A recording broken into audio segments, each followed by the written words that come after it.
You know, there's things you can say you're welcome for. There's things you can say thank you for.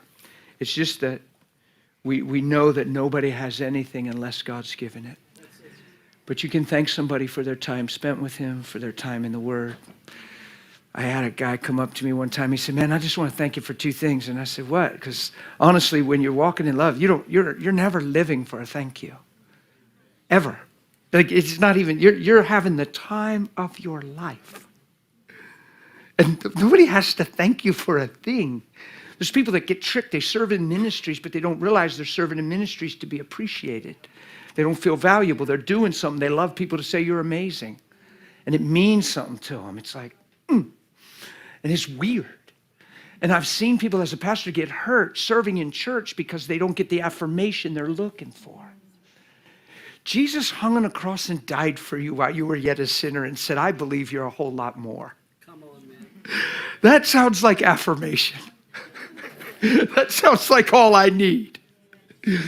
So I'm going to put that on. This man said, "I want to thank you for two things." I said, "What is it?" He said, "Well, obviously your time in the Word, you've been with Jesus, like the Word pours out of you. You've filled your heart with the Word. And I just want to thank you for your time spent with the Word, because when you preach, it just, every statement you make, you're backing it up, wrapping Scripture around it, tying it in, and it's like, wow. I just want to thank you for your understanding of the Word, the times." I said, "Well, you're welcome. It's been a privilege to be with him and in the Word." And he said, "And I just want to thank you for your smile, man." I said, "Now that I can't take an ounce of credit for." And I can't. Because before I knew Jesus, I didn't smile like this. And I was a totally different person. I was mean, and I was frustrated, and I was unloving to my wife and my family. There was a season in my life I didn't even feel like I had a natural affection for my children. So I can't ever take any credit for my smile. Because the angel came when Jesus was born and said, "Behold, I bring you good tidings of great joy.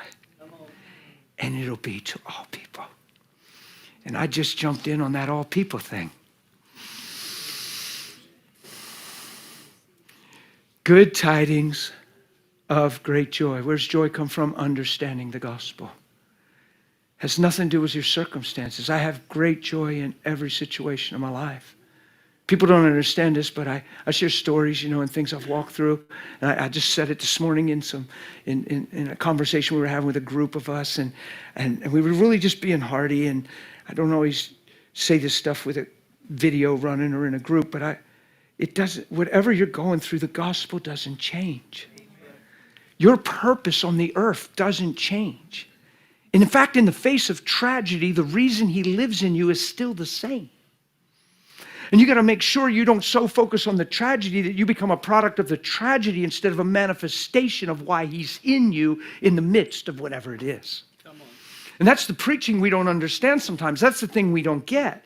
So we're letting everything move us. And most of the time, we're only a product of how it's going. And who we are and how we are is dictated by how life is going. So then all our emphasis is on a prayer list to pray in a way where our life changes, instead of seeing who we are in the midst of this life and who he is in me while I live.